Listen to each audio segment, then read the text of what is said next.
একটা মজার ঘটনা, যেটা মনোযোগ সহকারে শুনলে আপনার জীবন হয়তো পরিবর্তন হতে পারে। ভাবলাম যে আপনাদের সাথে শেয়ার করি। রাসূল সাল্লাল্লাহু আলাইহি ওয়াসাল্লাম একদিন বাইরে থেকে আসলেন, এসে আমাদের আয়েশা সিদ্দিকা রাদিয়াল্লাহু তাআলা আনহাকে বললেন যে, আয়েশা, তুমি আজকে আমার কাছে যা চাইবা আমি তোমাকে তাই দিব। তিনি ভাবতে লাগলেন যে রাসূল সাল্লাল্লাহু আলাইহি ওয়াসাল্লামের কাছে কি চাওয়া যায়, সংক্ষেপে বলতেছি।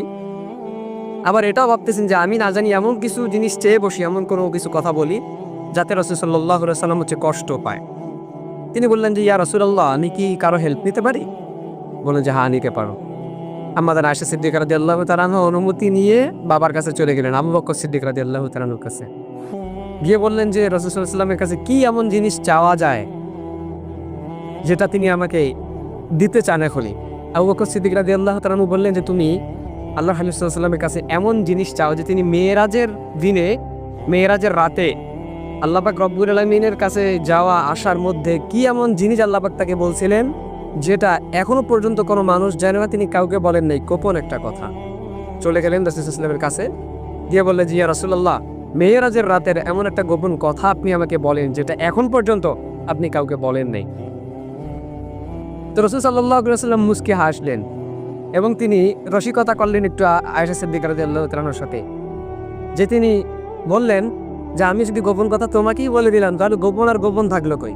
তো তিনি বলতেছেন, দেখো আয়েশা, গোপন কথা এটা যে আমি এখন পর্যন্ত কাউকে বলি নাই যে কোনো ব্যক্তি যদি দুনিয়ার মধ্যে কারো ভাঙ্গা মন, ব্যথিত হৃদয় যদি জোড়া লাগিয়ে দেয়, তো আল্লাহ পাক রব্বুল আলামিন কিয়ামতের দিন হাসরের ময়দানে তাকে বিনা হিসাবে তাকে জান্নাত দিয়ে দিবেন। সুবহানাল্লাহ। তো তিনি আবু বকর সিদ্দিক রাদিয়াল্লাহু তাআলা আনহু কিন্তু ওয়াদা নিয়েছিলেন যে, আয়েশা, তুমি কথাটা শুনেই তুমি আমার কাছে এসে বলবা। তো কথা মতো তিনি চলে গেলেন বাবার কাছে, গিয়ে বললেন যে রাসূল সাল্লাল্লাহু আলাইহি ওয়াসাল্লাম বলছেন যে গোপন কথা হচ্ছে কেউ যদি ব্যথিত কারো হৃদয়, কারো ভাঙ্গা মন যদি জোড়া লাগিয়ে দেয়, তো কিয়ামতের দিন আল্লাহ পাক তাকে বিনা হিসাবে জান্নাত দিবেন।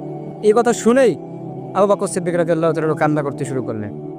আয়েশা সিদ্দিকা রাদিয়াল্লাহু তাআলা আনহা বলেন যে, বাবা, আপনি তো জীবনে কত মানুষের ভাঙ্গা মন জোড়া লাগিয়ে দিয়েছেন, কত ব্যথিত হৃদয়ের আপনি জোড়া লাগিয়ে দিয়েছেন, কষ্ট দূর করে দিয়েছেন, আপনি কাঁদেন কেন? আপনার তো বিনা হিসাবে জান্নাত পাওয়া উচিত। আবু বকর সিদ্দিক রাদিয়াল্লাহু তাআলা আনহু বললেন, তুমি একটু কথাটাকে উল্টোভাবে ভাবো। না জানি আমি নিজের অজান্তে কত মানুষের মন ভেঙে ফেলেছি, নিজের অজান্তে কোনো মানুষের হৃদয়ের মধ্যে আমি কষ্ট দিয়ে ফেলেছি। কিয়ামতের দিন যদি আমার হিসাব চার আল্লাহ পাক যদি বিনা হিসাবে আমাকে জাহান্নাম দিয়ে দেন, তো আমার ফয়সালা, আমার সেদিন কি হয়ে যাবে? আমি কি করবো সেদিন? আমার কোনো কিছুই করার থাকবে না, আমি বড় ক্ষতির মধ্যে পড়ে যাব। তো এই জন্য আল্লাহর হাবিব সাল্লাল্লাহু আলাইহি ওয়াসাল্লাম বলতেছেন, দুনিয়ার মধ্যে তোমরা কারো মন নিয়ে খেলা করিও না, মানুষের মন ভাঙিও না, হৃদয়ের ব্যথা তাকে নিয়ে আরো রসিকতা করিও না। তার যতটুকু হৃদয়ের ব্যথা আছে সেগুলো মুছে ফেলার ট্রাই করো। এবং রাসূল সাল্লাল্লাহু আলাইহি ওয়াসাল্লাম বলে, তোমার পাশের বাসার কেউ মিসকিন আছে, কেউ গরিব আছে, তাদের নিয়ে রসিকতা করিও না, ঠাট্টা করিও না।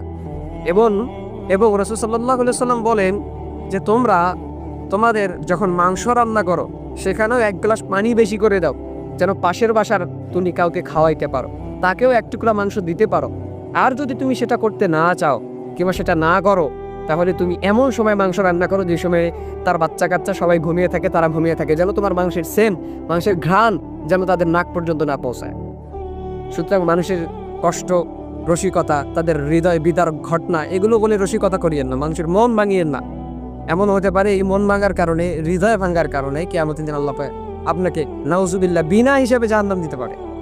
কিন্তু আপনি যদি মানুষের মনগুলোকে জোড়া লাগিয়ে দেন, মানুষের ব্যথিত হৃদয়কে যদি আপনি কষ্ট থেকে মুক্ত করে দেন, তাদেরকে নিয়ে যদি আপনি রসিকতা না করেন, হাসি ঠাট্টা না করেন, এমন হতে পারে কিয়ামতের দিন আল্লাহ পাকের সুসংবাদ আপনাকে বিনা হিসাবে জান্নাত আল্লাহ পাক দিতে পারে। তো এই জন্য রাসূল সাল্লাল্লাহু আলাইহি ওয়াসাল্লামের নির্দেশ হচ্ছে, তোমরা মানুষের মন নিয়ে খেলিও না, মানুষের মন ভাঙিও না, মানুষের হৃদয় ভাঙিও না। এই ভাঙ্গা মনগুলো, হৃদয়গুলো তোমরা